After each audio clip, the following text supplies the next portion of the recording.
Welcome once again to the Party of One podcast, the actual play RPG podcast where the gaming table is always set for two. I'm your host as always, Jeff Stormer, and this week on the show I am joined by Anthony Nomo for a game of For Our Family. For Our Family is a Descended from the Queen role-playing game, a card-based game that explores the identity and belonging of the children of immigrants. Together, we take on the roles of a single generation of a family, blood or otherwise. To tell a story, our elders have returned to their homeland and invited us all to a reunion to inherit our family's legacy. We are the only people that can inherit this legacy, and we must make the choice of whether or not we choose to take on this legacy and carry on the things that our parents have carried on before us. As you can imagine from the description, it is an intense, emotional game. There is talk of familial strife and drama, and it is also a tremendously beautiful game. It is heartfelt and emotional, and it is... God, I just love this game so much. I have been a very big fan of it for a very long time, ever since it was in its earlier iteration called For My Family, which is currently available in itch. You can find a link to that on the show notes. I first heard this game on the Utopia Twitch channel for their Pride Brunchathon. I will also link that video in the show notes because it is one of the most beautiful actual plays that I've ever watched, and I was in tears watching it. This game is incredibly beautiful. It tells an incredibly heartfelt and beautiful story. It opens up real spaces for emotional vulnerability, and I think more games should be doing that. I think this game is really something special, and I really think you should check it out. It is currently on Kickstarter. It is already funded. You can go pick up your own copy. You can find a link to that in the show notes as well. There's a ton of links in the show notes. Go look at all of them, because they're all very good, and this game is also very good. And with that said, why don't we go ahead and get the game underway? I'm going to go ahead and throw it over to me in the past so that he can get started with the show. Take it past me. Thanks, future me. This week, I am so excited to be sitting down with Anthony Nomo. Anthony, thank you so much for coming on Party of One. Jeff, thanks for having me. It's honestly, love to be here. Love to be here. Excited. Long-time listener, first-time participant. I am very happy to hear that. I can't tell you how excited I am to be playing the game that we're playing this week. When you messaged me to be like, hey, would you be interested in this? Like, I stopped what I was doing to be like, yes, 100%. I want to do this. So why don't you take a moment to... I'm excited. Why don't you take a moment to let our lovely listeners at home know about what we're playing this week, as well as anything else you've got going on that you want them to know about? Yeah, absolutely. So I'm Anthony Nomo, he, they. I'm a non-binary Filipino-American game designer and experience designer, design coach. And today we are playing the second iteration of what is now called For Our Family. It is a card-telling story game that's descended from the Queen. And it's about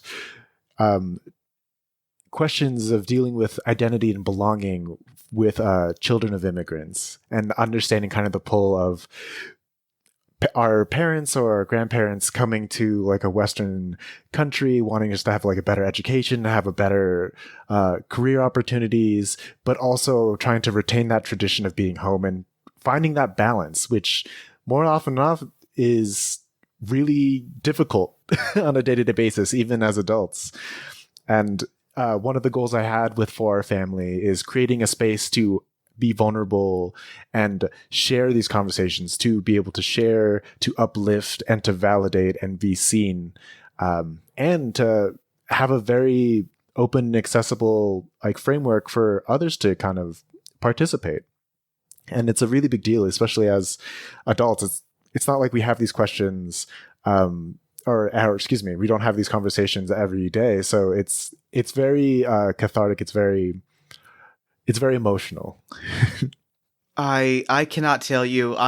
This is me shouting out a project that I had nothing to do with, but I enjoyed. I watched I told you this off mic, but I watched the Utopia stream of For Our Family back during Pride Month, and I was moved. I was in tears. I was screaming in the chat. Like, it is such an incredible game that like I'm dying for the opportunity to play it, because I cannot wait to get into it. It is an amazing game. I can tell you that from having watched it and being ready to play it. Like, it is a hell of a game that uses the Descended from the Queen framework in a really beautiful and evocative way. Yeah, and I just want to add on, like, I I watched that like a month later. Like I totally missed the message that Jess sent saying, "Hey, can we use this game?" And I was like, probably. A month later, I'm like, "Oh my god!" And I saw it, and I was in tears, like just seeing how vulnerable everyone on that show was, and seeing it in action, and also like not a lot of people knew this, but I was already working on the next iteration because just what they played on Utopia was for my family, and a very much a small adjustment being for our family, but much larger adjustments in terms of updating some of the prompt questions, hiring and commissioning artists to get some more some dope ass art to get in there, and yeah, any sort of other additions that I could that we'll see come up during play. I'm excited. I'm so excited. I really want to get into it. Are you ready to rock and roll? I'm ready to rock and roll. All right, well, let's do this. Go ahead and kick us off, and let's dive into the game. Go around the table clockwise, taking turns reading these cards aloud. Half heart left in the homeland, half heart here at home. Two tongues split across our lips, not one to call our own. We've borne our birthplace's trials, all adversity and scorn. Despite all our sacrifice, our elders expect more. Our elders are now dying, leaving us their heirs alone. Only we can inherit theirs, our legacy, our throne.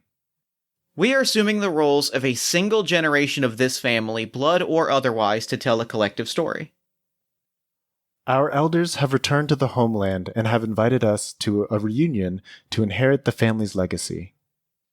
Our elders have nominated us, and only us, because there is no one else. And although we felt the weight of their expectations our entire lives, we love them. Choose a final question card and set it aside. So, one of the new additions to this version is having multiple ending cards. The 3 ending cards are: Our elders leave us. Do you succeed them? The family legacy is ours and ours alone. Do you share it? The elders' era has ended. Do you start anew? Which any of these vibe with you, Jeff?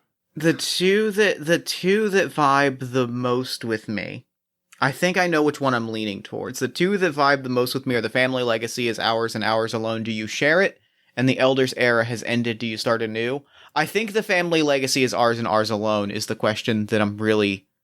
it's the one that I keep like looking back to and really kind of feeling an energy off of that I really want to chase after. Then let's do that one. I love that one. Sounds good. Cool. Back to the instructions. Shuffle the prompt cards and place them face down at the center of the table. Put the golden final question card in the middle of the deck for a game that takes about an hour and a half, or shuffle it in the bottom third for a deck to play for 2 hours or more. When you have read the instruction cards, continue clockwise with the pink prompt cards. Take turns reading the questions out loud, interpret these questions, and answer them however you wish. Other players may ask you questions or make suggestions on your turn. However, whether you answer those questions or include those suggestions is entirely up to you. Place the X card on the table where everyone can easily reach it. And since we're a digital medium, we can say X, do all that stuff, X the arms. If you encounter a card or an answer that you don't want to be included in the game taps the X card, that content is removed from the game. If you draw a card that is removed this way, simply draw another card. You can X a card you drew yourself. You can also pass on your turn. To do so, give the prompt card you drew to the next player and say, "I'd like to hear your answer to this question." Then continue around the table. A prompt card can be passed around until someone applies the X card to it. Continue answering, passing, and Xing questions until the final question card you've chosen is drawn. Each player should answer that question in turn, then the game is over.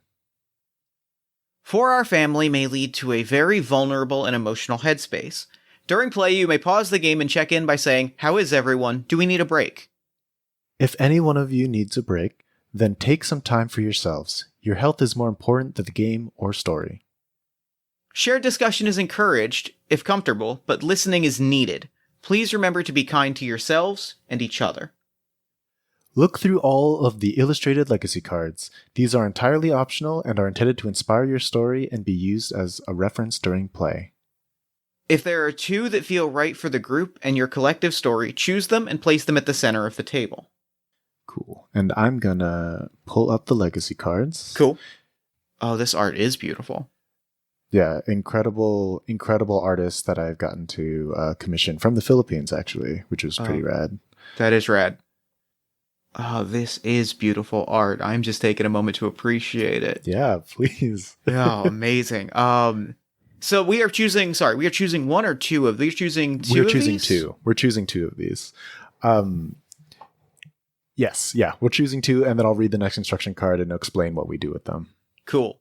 The one that I think I'm going to most gravitate towards is this one here, which is the top middle of the ones we're looking at. It is this gorgeous sort of neon cityscape sort of design. It is very angular and sharp, and the neon light in it is a gorgeous contrast to sort of the rich, sort of darker colors of the structure. There's a beam of light beaming down. It is incredibly evocative and immediately kind of like grounds me in a mindset, as well as like a place, and maybe not a time, but like a place and space and mindset. I'm immediately kind of grabbed by it.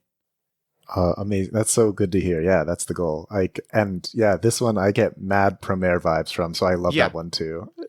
The second one, why don't we actually, since that's very grounded, why don't we second one choose this feathered dragon in the floating islands? That's cool. Yeah, I like that. I really like that a lot. Cool. We'll just have these on the side.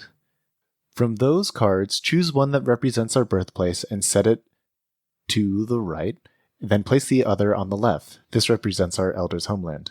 I have switched them in Roll20, so birthplace will be on the left, and homeland, where we're going, will be on the right. So cool. Which one of these vibes with you? Something like a place that we were born that our elders took us to, versus where we're going to our family reunion, to where our family is originally from? I think exactly as we've got it, with the feathered dragon and the flying islands as the birthplace, and the homeland as sort of the neon cityscape, is very, very compelling to me. Yeah, and whenever we're ready, we can jump right into this game. All right, I will. If you are ready, I will pull the first card and we will dive in. Let me shuffle them real quick. Yeah, give it a shuffle. Get a good old shuffle. Our elders entrust the family recipes with you alone. Why? I envision my immediate answer is because I'm the only one capable of taking notes. I want to pull on that a little further and say, like, it's a level of the family recipes as they are such a sort of jumbled mess in the most loving way of describing them, where like there are so many additions to it and so many like side things that they trusted me because I was taking notes on those things and kind of like cataloging them in a little notebook, and like that became sort of like the family object, right? It is this thing of they were very scattered, and I've taken that and I've kind of started to kind of gather that all together. And so it almost then becomes a matter of convenience, right? Like it becomes a matter of maybe I am told the recipes alone because I'm the one writing them down. And so like they don't necessarily get passed to the other members of the family. Wow. So, okay. That's rad. The question I have for you then is, so from what I was hearing, you started writing the recipes just beforehand. Did you ever get in trouble for writing the recipes before? Or was it just like, oh, someone's doing it? I think that it was, I do think there is I think there is a schism. I think I have absolutely caught in heat for writing things down, particularly because, I'm writing. I've gotten heat for writing things down wrong because I'm writing down all of the little variations on it. So someone will see me write down a piece of a recipe and go, "No, that's not how you do it. That's why we don't write these things down." And there's a schism between like we don't write them down because if we write them down, somebody's going to do it wrong, and they perceive me as doing it wrong. And then there's if we don't write them down, how the hell is anybody going to know what the actual recipe is? Because everybody does it differently, so there's no like way of being able to say this. These are the basic steps that go into making the damn dish. Absolutely, and I bet like there's like a schism for even how to make the dish in the family itself. Yeah, and that's part of where the conflict comes around writing the thing down. Is it something that can be written down, or do you just kind of feel it out until you get it right or wrong? I love that. You believe another is more entitled than you to the family's legacy. Why aren't they at the reunion? Ooh. Already coming in with the heavy hitters. I think it would be my older sister. And I think she was invited. She was expected. And I think she's like, no, absolutely not. And I don't think it was something out of malice necessarily. I think it was very much where I think from our cards, like I think she had her like graduation from like a Dragon Rider Academy, and she like was like paired and bonded with her dragon mount. And the family was like, well, you can't go. Like, this is important. You need to come here. And she's like, very much the torn kind of expectations of why she was there versus like what she needs to be doing with the family. And I think she chose her calling. I love that. Yeah. Oh, yeah. I was like, I think... And that line of work, it's like highly competitive. I think you have to have such like stellar qualities, and she fulfills them all. Like I think she is like the shining star of the family, and it's like hurting that she's not here. Yeah. I the question that I have for you is, did she communicate that with the rest of the family, or are we kind of finding that? And if so, how was that distributed amongst the family, or are there people that are kind of finding that out this weekend? I think same thing with the recipes. They were the family who was like, we will try to tell the others. And I think the elders, especially the elders in the homeland, like versus the elders who are coming back to the homeland, they're like, I think that news was kind of delivered like from like the ones coming back, and now the drama's being dealt with now. Yeah. Oh yeah. Like the news has kind of is now landing, and now it's sort of the full scope of it is kind of unfolding around us. Yeah. And I think like our elders are trying to like run damage control, but at the same time it's not going well. It is not going well.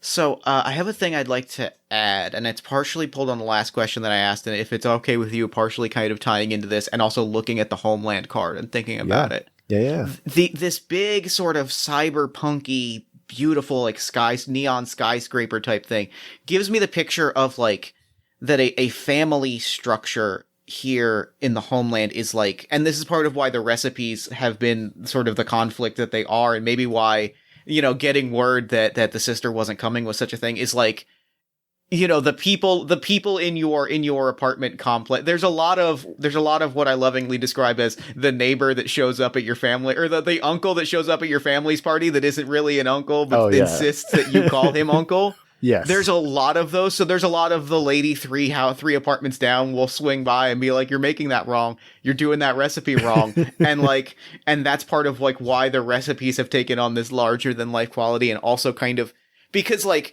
there are absolutely people like 2 floors down that are like, wait, she's not here. Why is she not here? Why was I not told that she's not here? And oh my gosh, yes. It's just kind of winding its way through the complex as word of it. And, rumors are spreading, things are getting larger and smaller. And it's kind of the drama it's waves, right? It's at some point every conversation has that moment of we're going to talk. We're about to have another talk about this. Oh yeah. The conversation is not about the legacy. It's not about this reunion. It's about why is she not here?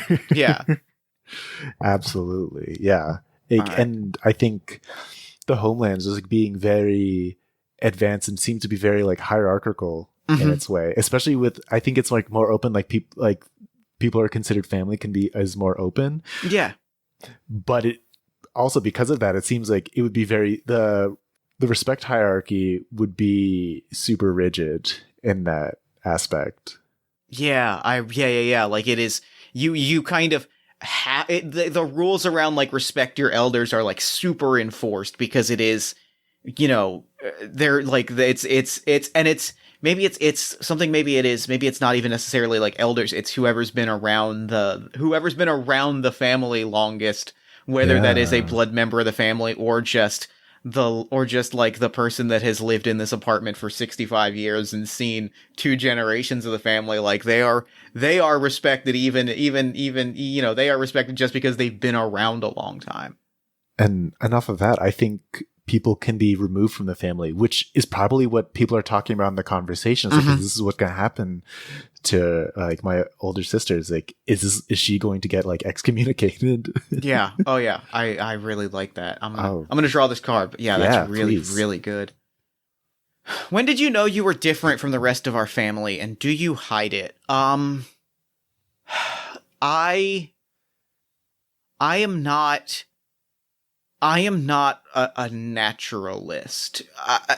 The islands, the flying islands, they're so, the views are so sort of beautiful, and like the skylines are so rich, and then like the nature around us is so like thriving, and it just does nothing for me. Like I can look at it and go like, wow, that's really pretty and serene, but like it just doesn't hit for me. Like I have family members that like can make a week-long adventure of like going to an island and hiking and, you know, hopping from flying stone to flying stone. Like there are all these sort of like outdoorsy natural traditions that like family members that like my immediate family can make just like days on days of stuff, and I just can't. It's kind of why I think this notebook was important to me, is like it kind of gives, I bury myself in a book or in a writing project. Like, it's just not, it doesn't speak to me in the way that it does my family. And like, that kind of gives me the vibe.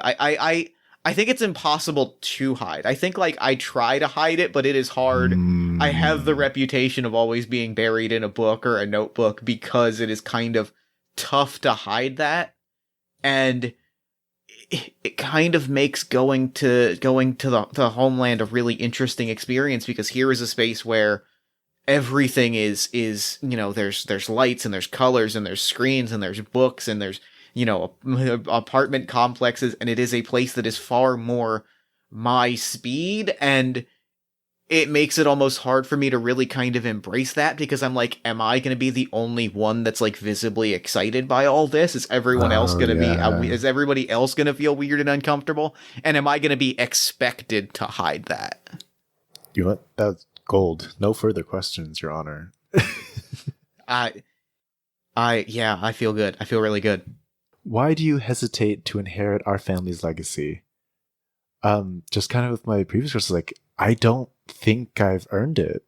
And not just that, I think there's like a lingering fear of like, what if I can't handle it? Like, it's a lot of fear and insecurity of like, I think, you know, I was trying to follow my older sister, and, you know, I think I got rejected from the Dragon Riders. So just like, I can't even ride in my sister's shadow. So to be invited to this union, to go to experience this rite and to go through this ritual, it just seems mind-boggling. Like, I feel like I'm just lost in my own head, and I'm just trying to figure out what to do, like, moment to moment. So I think it's just like this it seems like overwhelming and unattainable, even though I'm here to inherit it. Have you ever talked? I have two questions. Have you ever talked to your older sister about this hesitation and about this sort of feeling of needing to inherit the legacy? I think I've been trying to, and the one time I've been meaning to talk to her about it, that's when she told me that she wasn't coming. Oh, that's really good. That's really, really good. And my other question is, have we talked about this? I think I've also tried, but I think you're very much solution oriented. And like, even if it isn't just providing a solution, even if it's providing a framework of how to approach the solution, I think our family back in our birthplace where we immigrated to, it's like, is very much feelings like involved, very much like we need to get in touch with all of this like natural beauty. We need to get in touch with all of these like colors and experience. And that's the language I've learned how to use. So when you're very practical, immediately, I don't think I'm, what's it called? I don't think I'm overwhelmed. I think I just get bored. Okay. You did not have to come for me like this specifically. This is my show, and you don't have to take aim and fire at me. I don't appreciate the level that you have come after me with that response. Let me just say that. Damn, I feel extremely called out. Oh no, that was me. My bad. No, not at all. No. I mean that entirely lovingly and out of jest. Like that was. It was as though you were talking about my actual relationship with my actual family. Oh, no. Well, that's the game. We'll do that. That's the game. The magic of the game is that those moments come out, and I am over the moon about it. All right, I am drawing this card.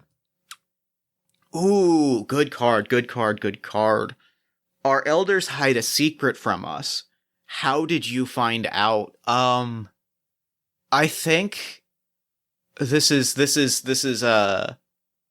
we're living in the real, we're pulling on the real a little bit. There was a lot more strife among our elder generation, among the generation before us, than they let on. They did a really wonderful job at kind of like shielding us from a lot of the sort of like arguments and disagreements and like really fundamental strife that happened among them, like among the members of the family of the generation before us. And like their moving to the Isles was a big part of that. Like, you know, we're kind of seeing the sister get talked about being excommunicated, and we're kind of, and I think it is literally the moment was, I'm just around a lot is the answer. Like, I just hang around a lot. Like, I'm not like out and about like a lot of the other family members, right? Like I'm not off riding dragons and such. So sometimes people just sort of forget that I'm around, and I hear things that I'm very clearly not supposed to. Mm-hmm. So I hear this moment of like real distress from our parents about like, they're not really talking about that. Like, I'm not going to let them do to her what they did to us. Like, I'm not going to let them treat us like that or treat her like that. You know, we saw what that looks like, and that was this kind of moment I went, oh no, there's so much more that went into them going to the Isles and raising us than we were ever aware of. And like, our parents did a wonderful job at like kind of keeping things at a distance and presenting it as kind of a unified family and a happy family, and letting those fights kind of happen in the distance. But like, now I've gotten my first look at like what these relationships really look like, and it is much messier and more conflict driven than I had ever thought in my childhood. Is that why you think they went ahead of us? It kind of feels that way now. That is such a good question, and it certainly feels that way, and it certainly feels like what it has done. I think the vibe that I've gotten is that it started to contextualize a lot of. You've been at family gatherings where like you've heard the politely referenced previous conversations where somebody will just be like, yeah, well, so and so had already, you know, given their feelings on this, and we can't really push that any further. And there's been a couple of those, right? There's been a couple of those where among a few different members of us, there's been like a moment of like, what the hell does that mean?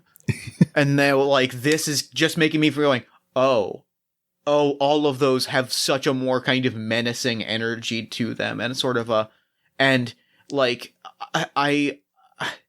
I'm almost reacting to that by trying to be like more helpful to my parents, right? To our parents, of like, just being a little more of a good kid, and trying to like help out and do some chores and stuff, and run out and grab some food for everybody, because like, you guys relax, like you two relax. I'm gonna run out and grab some food. Like, don't even worry about it.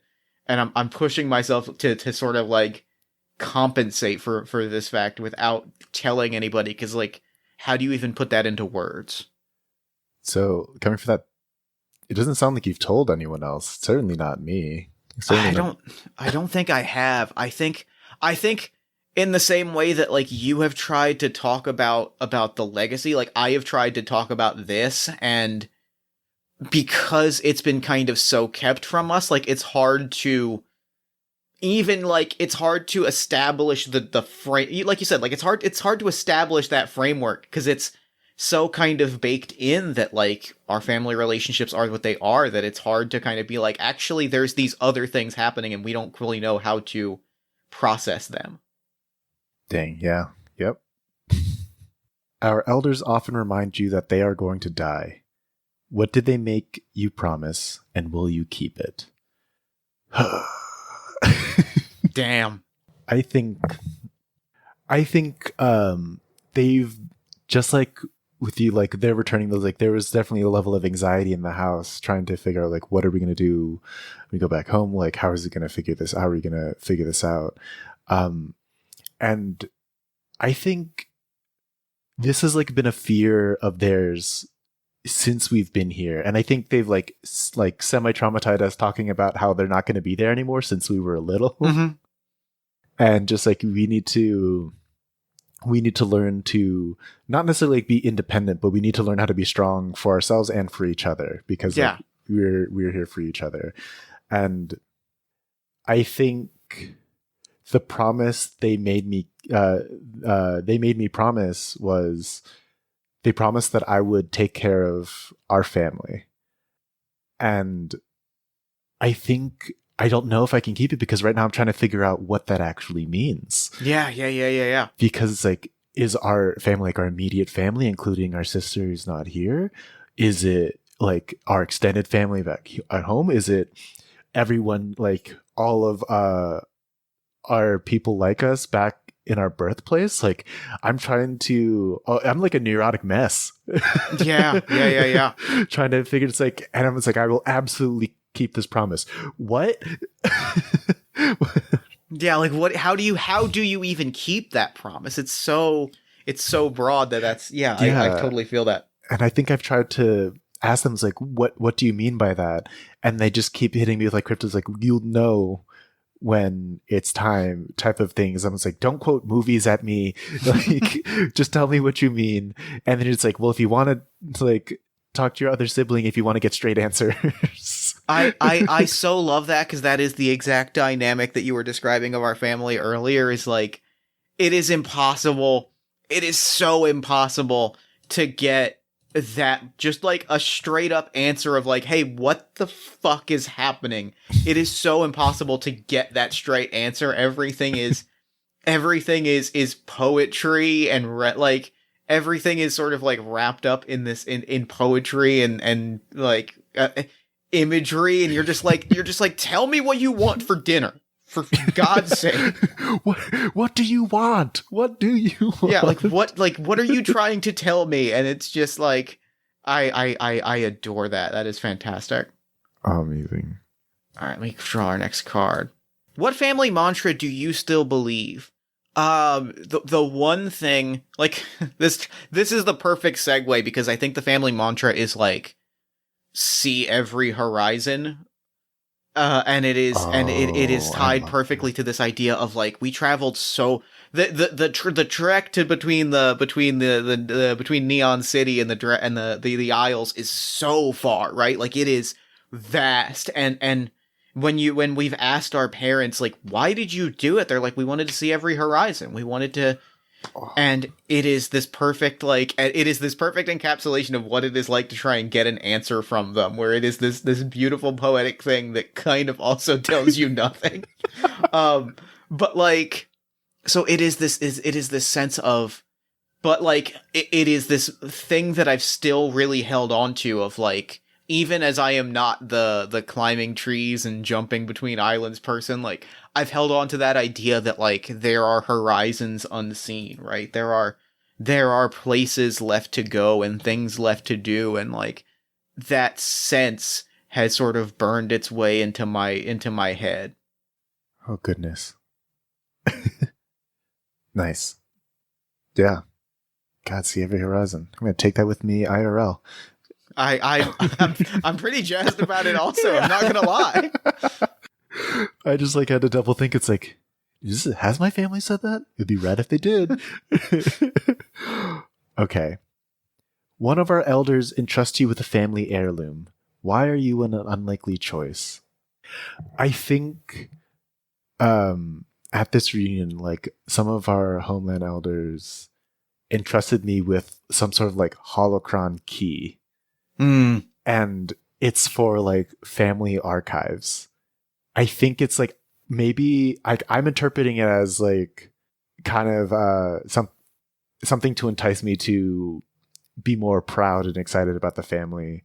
I think from our parents' point of view, it's more something where we're like, oh, this is not something I can do alone, so it's something that we will work on like as a team together. But yeah, I'm not the reading type. I'm the get muddy, fall into the abyss until a dragon saves me type. So, I want. All right. I think the question. I have an immediate response to you being given this, but I want to question it and say, like, have we discussed you getting this key? I don't think we knew about it. To be honest, I don't think we knew about it, and I think it's like so many layers. It's like, is it something to divide us like more distant from our sister? Is it something to divide just me and you? Or is it something like, I think, or it's like, yeah, as I say, like, our parents, like, this should bring you closer together, even though like both of us kind of, it seems like we both resent that fact. Yeah, it's the sense that, like, it feels like such a fundamental misunderstanding on their part to hand it to you and not me. And like, I feel like I am almost less resentful as I am just confused. Like when it comes out, I think they kind of like, I almost envision they kind of do it when we're all together, like kind of it's a show. It's a show. And like, I'm just, I think maybe like, I'm like, I should be angrier about this, right? Like, I should be, but I'm more just confused. I'm like, I'm like, and this is again, me being the solution oriented one, me being the pragmatist. I'm like, well, that's just going to be bad data management. Like, what are you, okay. I'm just, look, when files go missing, like, that's not on me. And I think that's where the resentment comes, is like, not that I thought I deserved it, but just that I'm like, I don't know if this is going to lead to us having good files. I think we, like, I try to, like, I look your way and I think we lock eyes, and just like everything else, another layer of terror of like, yeah, why me? But I think the other half of that is a moment that I really want to throw in is I think there's a moment of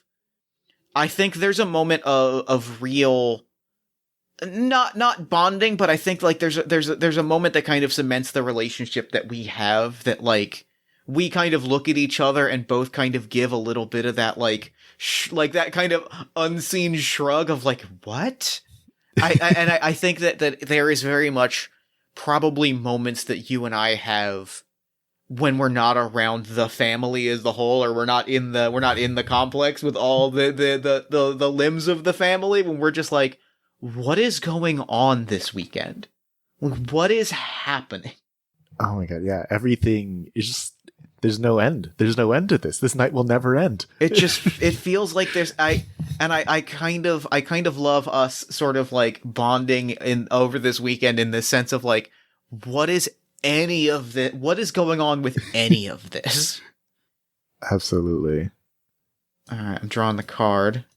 What about our family's legacy is worth sacrificing for? Again, the flow is really nice because I think as excited as I was to get here, I'm feeling a little suffocated by it all. All of the family and all of the sussing out relationships and going who are you? Like, that experience of being at a family barbecue and someone coming up to you is like happening just every 20 minutes, right? Like it is like, they know my name. I have never heard of them. And like, it is this sense, and like, I'm kind of suffocating on it. And so that sense of like, there's definitely a moment where I'm looking at like a family photo of us on the aisles, like on some trip, and I've got a book that I'm barely hiding that I was just reading it. But I'm looking and I'm like, you know what? Like we went off and we were with each other and like, you know, like we went and saw the world together and like there's something really, really special about that. And I know I'm starting to kind of understand how much our parents kind of sacrificed to give us that life where we had each other. And that proposition is feeling nicer and nicer as the weekend continues. I love that. Yeah. And I think the other half of that is like, no one's necessarily, and like, it's not even necessarily that anyone that like, the snippets of strife are very short, but like there are also long periods where someone is just so excited to meet me and to hear about the work that I'm doing and to hear all these things, and I'm like, thank you. You know who I don't know the nice way to ask what your name is. And even like when you get it, there's like too many names already. Yeah, I'm like, I'm not gonna remember this.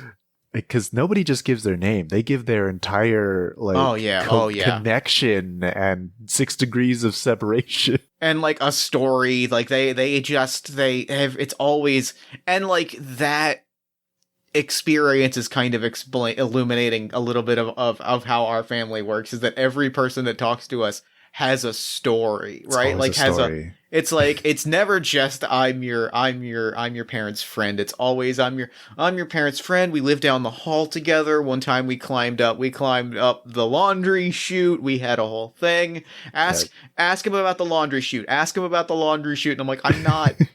And I'm like, oh, this is why you are the way you are. This is why the family is the way it is. Like, I see it now. So I do have one follow-up question. What do you think you're sacrificing for the family legacy? I want to be part of that. Like, I want to be part of this big community, right? Like, I want to be part of this community, and the sense of like seeing everyone be so connected, and so everyone have these long stories of the experiences they've shared and the things that they've done together and the places they've gone together and the like, I'm seeing this deep, almost impossibly deep connection between each other. And like, there's something beautiful to that. There is something gorgeous. But like, and the sense of like, my parents left this behind, and like, if I were to follow in the family legacy, like, I would be leaving behind this cloud of connections, right? Like this web, this long reaching web of people, of people wishing well and sharing with each other. And like, I feel this sense of community is so powerful. And like, I'm like, if I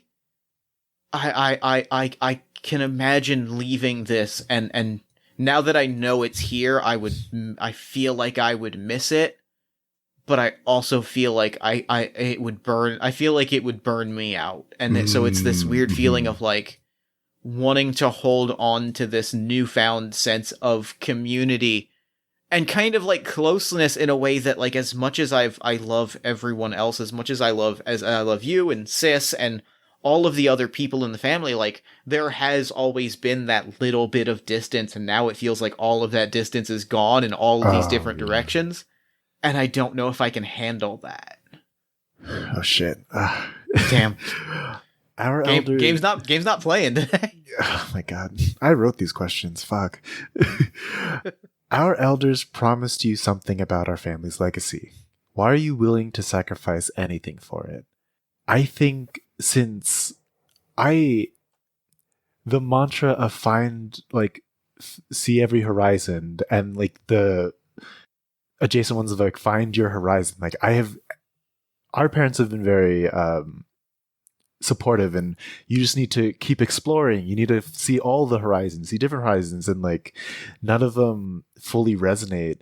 And I think this is something that I feel like I was born for, and I almost feel like it's my last horizon that I can explore. And especially since this isn't here with us, it's like, and for some friggin' reason gave me this like info key holocron. Like, I was just like, okay, it's not like, I don't think I was underachieving in any sort of way. I think I was incredibly like middling by any sort of like standard assessment, like familial or otherwise. I was incredibly mundane, and I think this opportunity, something that I've really wished to be special, something that I've seen like you come into your own, especially with like your knowledge base, getting the family recipes. I think Sis becoming like a dragon rider. I think for me, I think this is something that I could carry on and be looked up to. It's almost voyeur, like wanting to get like voyeuristic in some way, of just being appreciated and being exalted in some way. I love that. I love that so much. I don't have any follow-up question. Whew. Okay. This game is real good. It is so good. Oh, okay. All right, game. Okay, let's go. How does your presence endanger everyone at this reunion? I think if we're going real, we're going real, we're going full, we're hitting the gas.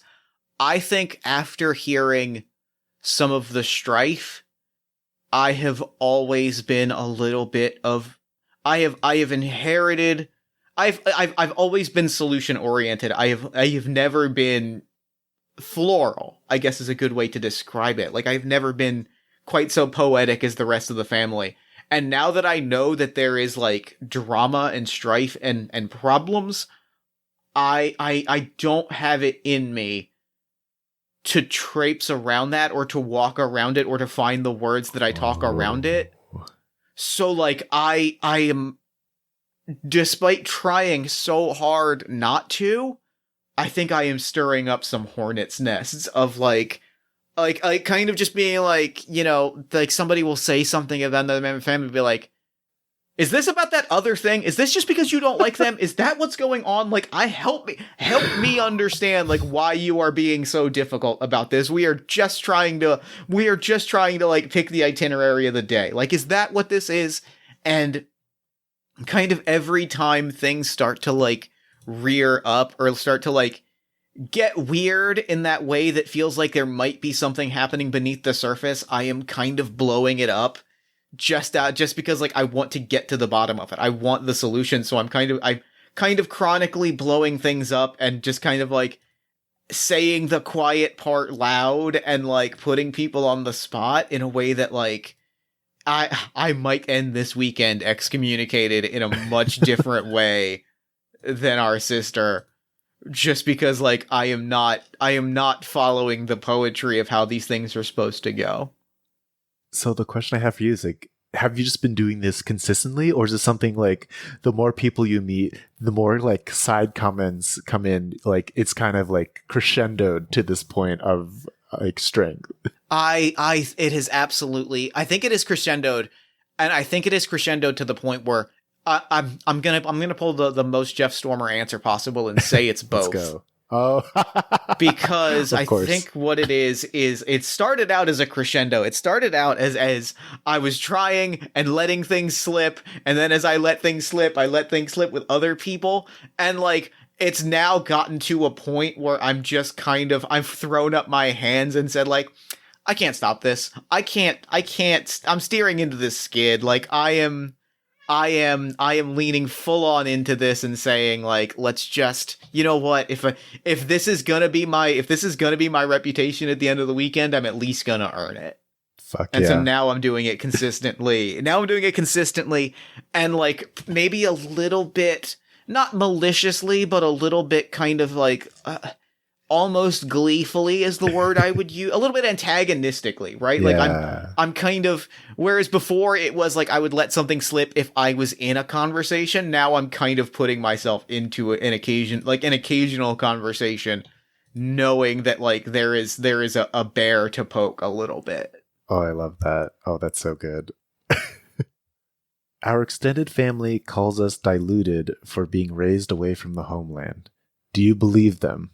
That's really good, especially with everything that we talked about around like the excommunication that's real good. These are the whispers I'm hearing. Yeah. Like, I love that. That means that you're just now starting to hear. That means the whispers are kind of getting raised to a point where you're starting to hear them. Yeah, and I think especially with the contrast of the illustrations we've chosen, it's something where like in our birthplace, a lot of the colors are like mixed in gradients and very much like the reds and the blues and the purples, like all are kind of working harmoniously together, where very much the geometric contrast and very strong colors, very much, you know who you are, you know your role. And even in this thing of like the dilution, like the dilution of color goes into, it's like, oh, maybe it's like seeing so many colors is confusing you. Like that's why you're feeling like insecure and neurotic. It's like it'll be fine. You'll be okay. It's like you're better than your sister. That's how they get the jabs in. Oh, that's brutal. Yeah, and just like now that you're here, like it'll become clear. Like everything will just be clearer and easier to see. And it's like kind of a wonder where the light can be blinding. It's beautiful, and it's just like finding that balance. And I think it's one of those something where my real family told me when they used to send email chain letters, for all you Gen Zers out there. Sure. Yep. Now we're speaking the same language. Sure. Yep. It's better to be paranoid than dead. Was every horror story of this chain mail, like, and I believed it so much until like I think I was like 15 or 16. I'm like, you know what? I think I would rather be dead. This is really hard to be like paranoid all the time. That is incredible. I thank you for sharing that, because that is a highlight of my entire day. So my follow-up question is, as you're kind of experiencing this, right? You're starting to hear the whispers and the side comments, and like things are kind of the voices are getting the voices of discontent and of disapproval are getting a little louder. Does there come a moment where you either realize, or where we have a conversation where we collectively does there come a moment where we both realize that this is happening and that the other person knows that it is happening? Yeah, I think I come to you like crying. I was like, I can't go through with this. It's like, how are you still talking to people? This is awful. Everything about this is awful. Oh, and I'm absolutely at this point, like, I have a very similar breakdown, but I don't start crying. I start whisper shouting a little bit. I'm like, I don't know how I'm still talking. I don't understand what any of these people. This is chaos. This is what is happening. Like, what is going on? Like, and like we are both just having this moment. You're crying, and I'm like flailing my arms, and it is very clearly this moment of like, we had a few moments, like we had the shrug at dinner when you were given the key, where we were both like, hey, this is weird, right? And now is the full moment where we're just like, what is going on at this family gathering? Like, this is chaos. Like, it's chaos, but it's like, it seems like preordained, so it's just like, what? It makes even less sense. Yeah, it seems like this was the plan, was for this, and it's like, it's like, why is this the tradition, right? Like, why is this why was this the itinerary of the weekend? Damn. I love it so much. My next card. You hurt our elders in a horrifying way. Who were you trying to protect? Let's fucking go. Let's go. No breaks. Breaks are for cowards. I let someone have it. I think it is like, no, I walk out of an event. Like, I can't listen to another little comment about our sister that took so much care of us when we were kids, right? Like, she was the anchor. She was just, it is so easy to treat a younger sibling like a younger sibling, and she was there to never treat us like that, and like, she just was cool, and like, she was our cool older sibling, and I'm not going to listen to someone talk about her like this. And so like, and me kind of like, me just like leaving, and like, I'm in the middle, somebody's giving a speech, somebody is like giving a toast or something, and says something about her, and I just like, I'm like, you know what, like, I don't even say anything, I just like, you hear like at my like, I think the room just hears my chair squeak, the longest squeak.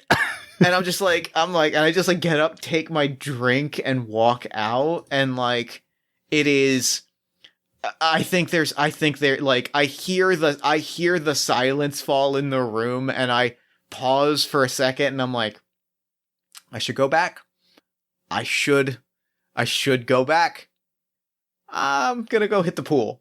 And like, I go and I sit in the pool, and like, I think I just lounge. Like, I think it is fully like, I reach a point where I'm like, you know what? I'm okay. I am taking care of myself by not going back to that particular gathering, and I am lounging in the pool with a drink. I love that answer. That's a great answer. And I feel like this reunion, for like the social events have been going from the bottom to the top. Mm-hmm. So this is like later. So we're like up there in the echelons, and you're like, nope. No. Hands up, nope. And so, oh my God, that's so good. Can I give you a follow-up question? Sure, yeah. How do you react to this? Oh, with jealousy, I think. That's a really good answer. Yeah, I was just like, part of me was like, I think at first I'm like searing angry, but it's not because you walked out. It's because I don't think I have the courage to do so. Because and even following second, I don't think it was, I think after you walk out, the entire like room, the entire family, the entire building turns and looks at me to see what I do next, and then I just like take a sip of my drink. That's so funny. That's so like good. The loudest slurp, just like what else can you do at that moment? Like, and I am so, I think there's a moment of like, it's a little bit hurt and a whole lot of guilt when I don't see you follow me. Like, I'm in the pool, yeah. I'm sitting, and I'm like, there's a moment where I'm like, oh, I really thought they were going to come with me. And then I pause and I'm like, I should have told them I was leaving. Like, I should have communicated this. And like, the feeling, it's a little bit of the feeling of like, I wish that you had followed my lead, and a lot of the feeling of I wish that I had signaled to you that I was doing it. 'Cause I kind of feeling like I left you to the wolves a little bit. Oh, yeah. And oh man, I think let me toss this like fictionally your way. Mm-hmm. I think there is like a song or a poem that we like read each other or read to ourselves, like if we're playing hide and seek, to just count down the time. Mm-hmm. And usually it's like before it's over, like if we find each other, it'll be all right. Mm-hmm. And I think you finish it and I don't show up. Oh, that break. And that's where I'm like, I think that's where that's where the hurt stops and the guilt like fully takes over, is I'm like, oh no. Like we had promised each other that like that like by the end of that poem, like we would find each other, and I'm like, I have not been found. I'm pretty sure that something far, far worse has unfolded. And, like, even if just the worst is the most awkward party that imaginable, but, like, that feeling of, like, I hurt some people by leaving, and, like, I do not feel bad about. There are people that I do not feel bad about hurting. And I think, like, it's you most specifically, and it kind of extends out to the parents of, like, to our parents of, like, and then there are the people that are going to have to deal with the fact that I did that. And that sucks. Like, there is no way to make me feel good about that part of it. But you know what? You're protecting yourself, and I think now more than ever, very important to do. Yeah. Sometimes you just gotta leave the party. Sometimes you just gotta walk out of the room. Sometimes you gotta split the party. Yeah. Oh, man. Okay. Damn. And this 360 of a question. Oof. When did you realize that our elders have never given up on you? I think after you leave, the speech is cut off. The other elders, like the next elders, like cut them off. And I think no negative talk about our sister comes up again. Nobody says a word about you. Everyone exchanged glances. But that's when they realize, like, oh, we just done fucked up. Mm-hmm. And I think it's where they don't apologize. No. Oh, no. Absolutely not. I don't think our family does apologies. No. They will have some sort of restitution of some sort of way or some words. Yeah. But at the very least, they have stopped attacking.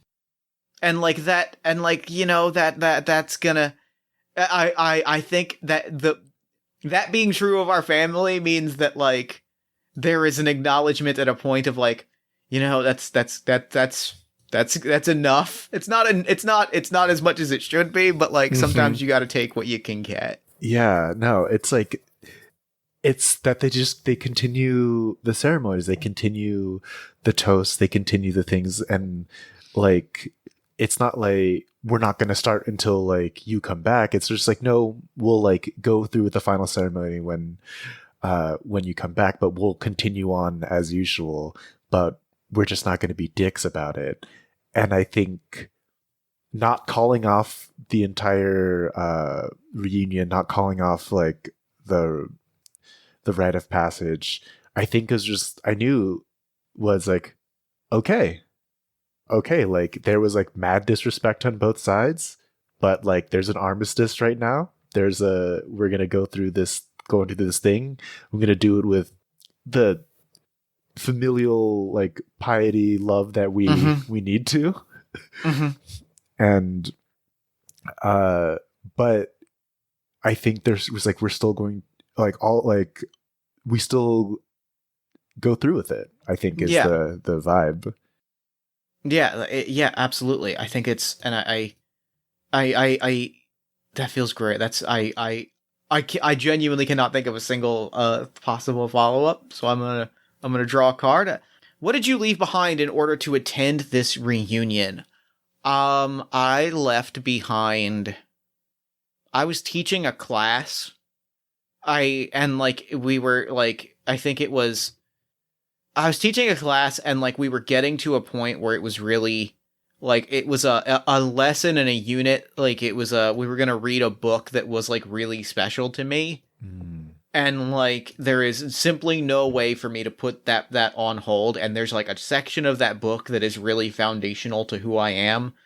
And, like, I'm going to, like, there is no way for me to, like, the days that I'm going to spend traveling from Neon City to the islands, like there's no way that I can't like stall. Like there's no amount of stalling I can do that's going to make it so that they don't read that section with a substitute, and I'm going to have to like go back over that material or just move on. Like it was a really important thing for me to like pass on to my students, and I'm not going to get to do it because I'm here instead. And like it is a section of it is a part of like my annual teaching cycle. Like I teach this book every year, and it is a section that is like so important to me, and like it is a project that is so important to me on a yearly basis to like share this with the new students and like share what it means to me and what is like special to me, and like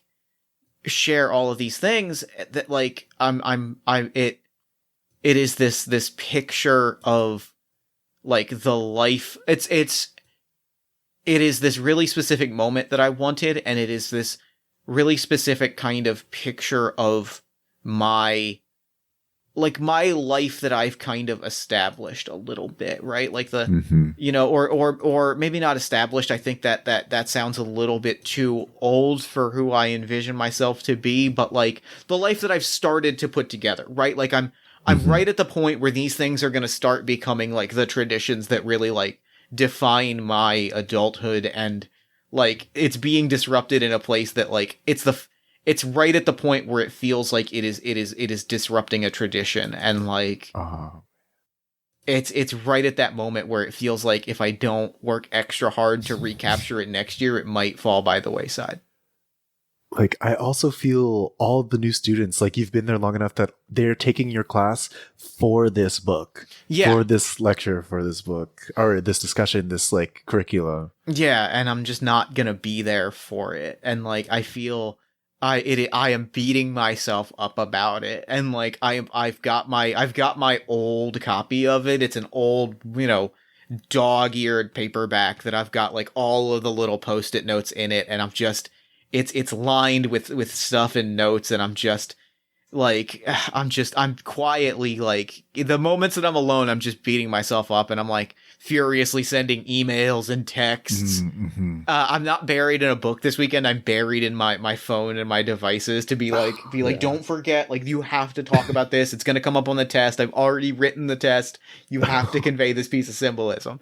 Hey, did you get my last 3 texts? Oh my God. Who did you leave that to then? Like, I think it is just like the local, like the substitute that they hand off like English classes to, or like lit classes to. It's just like the substitute, and they're great. Like they're a good substitute, of course, this is so my baby that like I am completely like trying to teach through them, and they have absolutely sent me a text of like, I've got this. I'm going to handle it. Stop texting me and enjoy your weekend. And I'm like, I can't do that. Oh my God. Oh, damn. And my boss has absolutely given me some grief about like, stop checking your email. You're on vacation. And I'm like, I don't want to. Oh my God. Have your students or even like ex-students like reached out to you? I think a couple of students like expressed disappointment that I wouldn't be there. Oh, yeah, there it is. I think I've definitely gotten some like, I'm so bummed, like maybe like can we find some time to talk about it like when you get back, and it's really like just enough that I feel like I'm letting them down, right? Like it's just enough. It's just I've heard it just enough, which is to say at least once, for it to cement the already like strong belief that I have in my head. I needed it reaffirmed once, and it's maybe been reaffirmed like 3 times. Or even if they just said like, we, not even saying who the we is, like, oh, we were really hoping. And, oh God. I was already certain. It's reaffirming a certainty, right? Like it's a little bit of confirmation bias where it's like, I already knew that I already knew this, and they're simply confirming it to me. Why are we the only ones to preserve the family legacy? Visibly stressed about this question. Okay. Yeah. Yeah. So what is like a Rumspringer almost, like our parents left. Mm-hmm. And I think they have like a piece of knowledge or some sort of information to like, I think, access the family archive. Mm. I think the family in the homeland had the key, but they didn't know how to open it. Mm. Like it.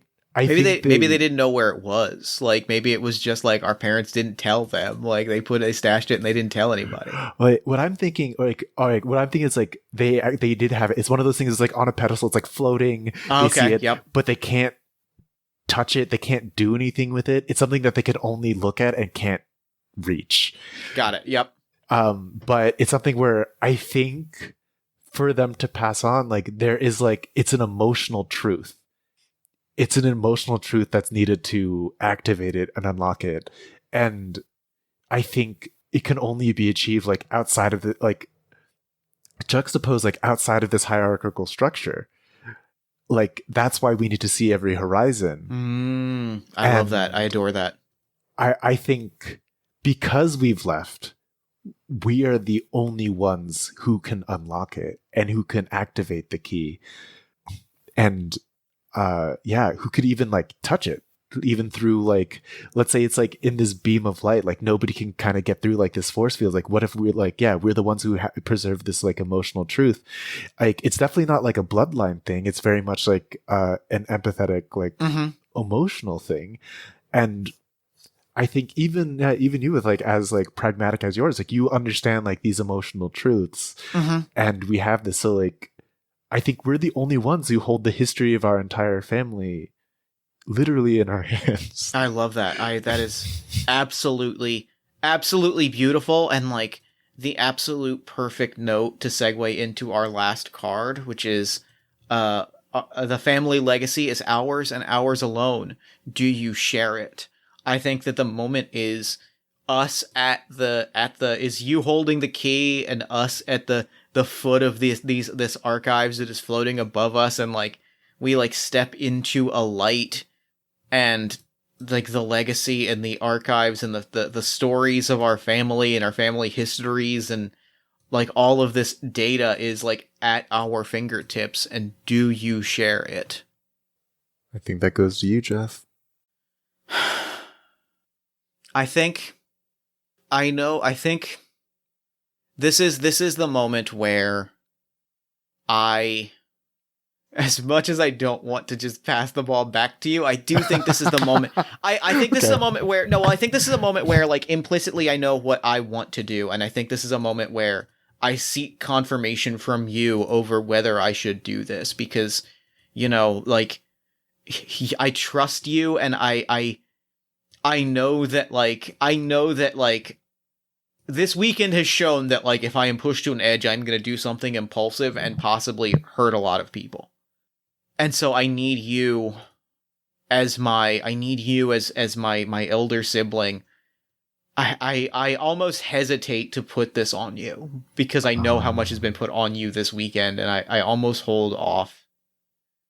But I have to kind of at least like follow your lead, because my gut says to share this data, to share all of it, to just dump it at everyone's feet, and then follow the family tradition of leaving and seeing another horizon, because I can't do this. I can't handle being in this atmosphere. And like, if the reason that we are brought back around is because of this thing, my impulse is to just throw it out there and say, here, take it. I'm out. Bye. And I'm like, is this, and like, I don't even know if this conversation is happening like explicitly. I think this might be like this might just be a sibling moment, but like I think this is like anime style. We both reach for the key and we touch it when you have like everything's white. Yeah. And then we are talking in our like mindscapes. Yeah. And like in my heart, I'm like, I'm fine just dumping it and then bouncing. Like I do not want to come back for another one of these ceremonies where we access this information for ceremonial purposes. Like I am fine just saying you're on your own, but but I don't know if that's the right call. So I have to hear what you think before I make that call. Yeah, I think, and we're having this like conversation like in this like in our mind palace. I think I'm open to being the gatekeeper. I think having that responsibility is huge, but the condition is even sharing it within our family. The idea to spread that emotional wellness, to have that emotional intelligence, and to I think my thing is like I can share it if you can touch the key. It's like, and it's not like it's like trying to frame it as like not as a worthy thing. It's very much like I am responsible for holding this, and I think it's very important. But at the same time, like I'm not going to keep it to just ourselves. And I think even holding our existing family to that standard, it's like this will be lost to you until you learn how to be better and help us be better.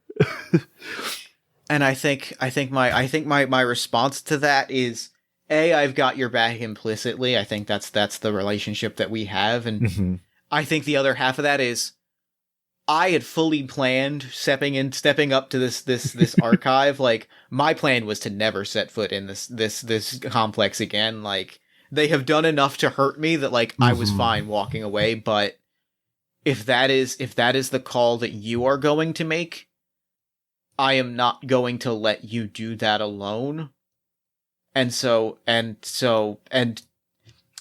if us doing that is going to cause a little bit of trouble, then I'm not going to let that color my decision a little bit. I mean, we get to have our cake and eat it too, because you know what, you gotta see. You want to get this key. You want to get into the archives. You got to see all the horizons. And I think I am absolutely like if coming back to this ceremony a year from now, 2 years from now, whenever something is needed from these archives, like if it is us coming back and kind of like having to kind of hold court and be like, have you all grown to a point where we trust you to handle this stuff? Then I'm perfectly comfortable coming with you. Like there will be two of us standing at the key and kind of holding the people to that, because like I'm not gonna let you do that alone. And you know what? Like my job will be easier at the ceremonies, because like, can you touch it? No. Okay. Right. We're gonna go to the pool. Okay, we're gonna go to the pool. Okay, we're gonna be on the next flight back. Y'all have your own. Y'all got about 12 hours to get right, or else we're gonna leave. So we're gonna leave, and we have to try again like next year, next 5 years, and it's like, or like you're all welcome to visit and stay with us out on the islands. Yeah, you're welcome to come. Like I love that this has brought us together as a united front. I love that we have we are collectively holding the family legacy in our hands, and we're really doing it. And in our own, and like in that way, we're doing it in a way that like honors the things that our parents really fought for us to have, which was like a unified family. Like they kept all of this fighting from us. And in doing so, like, they helped us stay close together, and now we're kind of seeing the results of that.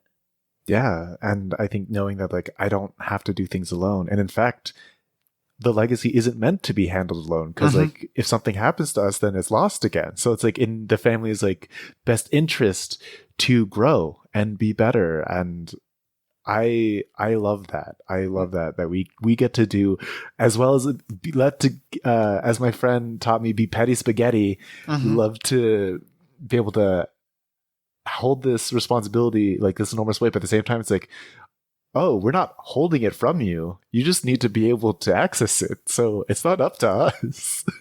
Now, can I ask one final question? Absolutely. What is your face? The next time this happens, when we kind of hold court and sort of prove things, what is your face when you find out that I twisted an arm, and like when you see our sister walk in the door, what is your face? What is your reaction to that? I think I am in tears and I run to embrace her, like, and because you know what? after all that shit, and like we guide her to like the pedestal and the altar, and she can just fucking grab it right out of there. Oh yeah.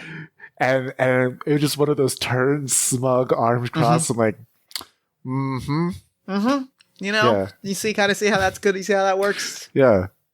And I think it is as much a gesture of love to you as it was me stirring the pot and like getting her to come, but it was absolutely equally a gesture of like the three of us are going to do this. We're doing this together. Like if it's going to be two of us, it's going to be three of us. Absolutely. Oh, I fucking love that. Oh my God, that's so good. And that's for our family. That's game. That's for our family.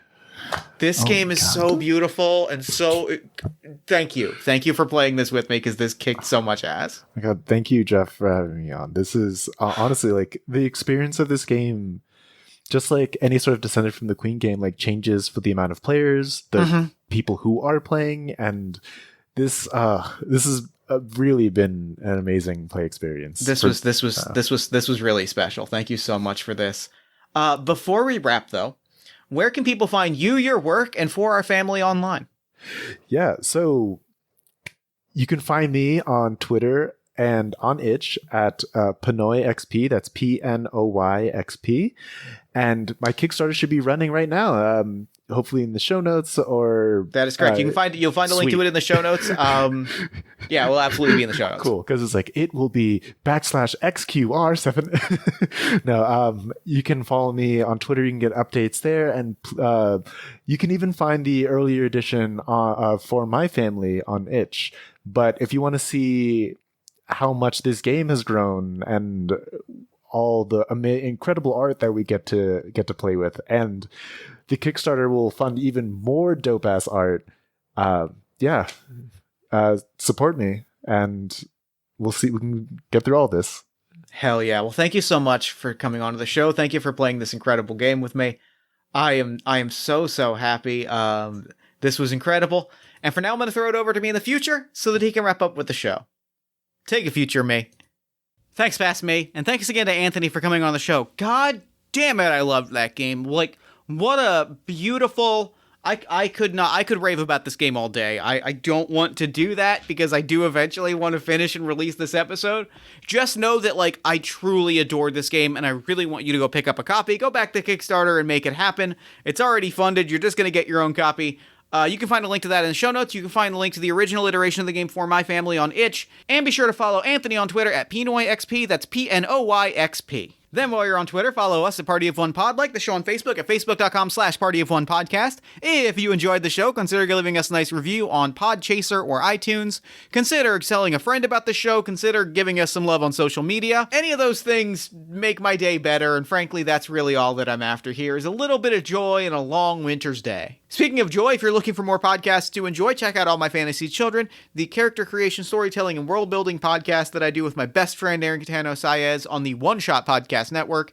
Every week, we take a listener-submitted prompt and we spin it into an original fantasy character and populate a shared universe one story at a time. New episodes drop, Friday-ish at oneshotpodcast.com. Party of One is produced and edited, as always, by Jeff Stormer and Jen Frank. All music for the show comes from the song Infinite Lives by Megaran, featuring the D&D Sluggers, and the Party of One logo is by Evan Rowland. If you'd like to inquire about advertising rates, coming onto the show as a guest, or about press coverage of the show, you can email me at partyofonepodcast@gmail.com. And honestly, I think that's all we do. So until next time, thank you so much for listening. Remember to fight the force of fascism every single day. Remember that self-love and self-care are radical and defiant acts of resistance. And as always, party on, everybody.